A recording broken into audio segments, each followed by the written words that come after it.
नमस्कार, स्वागत है न्यूज 21 में। मैं हूं आपके साथ हर्षदा जोशी और अब खबरें अन्य राज्यों से। एसपी मनोज स्वर्गीयरी की अगुवाई में मासिक क्राइम मीटिंग आयोजित की गई, जिसमें जिले के थाना प्रभारी और अन्य पुलिस अधिकारी शामिल हुए।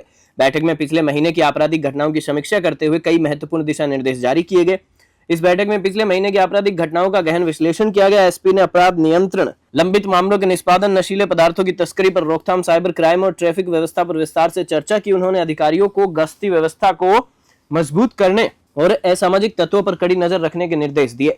एसपी ने कहा कि पुलिस की प्राथमिकता जनता में विश्वास बनाए रखना और कानून व्यवस्था को सुदृढ़ करना है। उन्होंने सभी थाना प्रभारियों से कहा कि प्रत्येक शिकायत का गंभीरता से समाधान किया जाए। इस अवसर पर उत्कृष्ट कार्य करने वाले पुलिसकर्मियों को सराहा गया।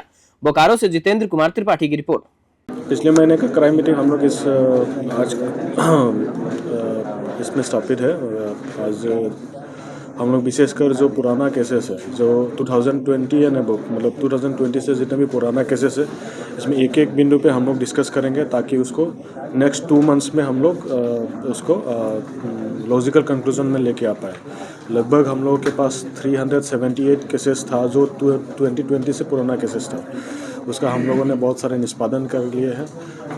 लगभग हम लोग 50% इसका निष्पादन कर चुके हैं और आने वाले टाइम में 2 महीने में हम लोग उसको कंप्लीट जीरो कर देंगे। दूसरा चीज़ है, जो नॉर्मल सिटी एरियाज़ में थेफ्ट का केसेस हो रहा है, विशेषकर अभी वाहन चोरी का केसेस पे हम लोग विशेष फोकस करेंगे।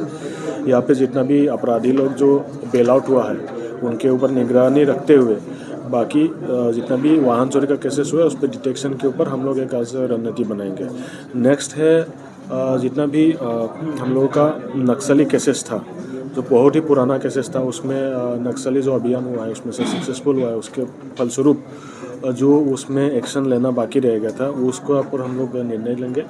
उसके बाद उसको भी थोड़ा जो कंक्लूजन में लॉजिकल कंक्लूजन में ले पाए उसके ऊपर हम लोग आज विशेष इसमें डिस्कस देंगे। और जो नॉर्मल गतिविधि है उसको, जैसे मान लो नॉर्मल हम लोग का क्राइम चेकिंग जो होता है उसको और अच्छे से करें और नाइट का पेट्रोलिंग और अच्छे से हो, उसके ऊपर भी हम लोग विशेष ध्यान देंगे। आईटी एक्ट केसेस जो है उसमें हम लोग का बहुत सारे टीम्स बाहर से आ गए हैं, वो लोग केस डायरी भी सबमिट किया है।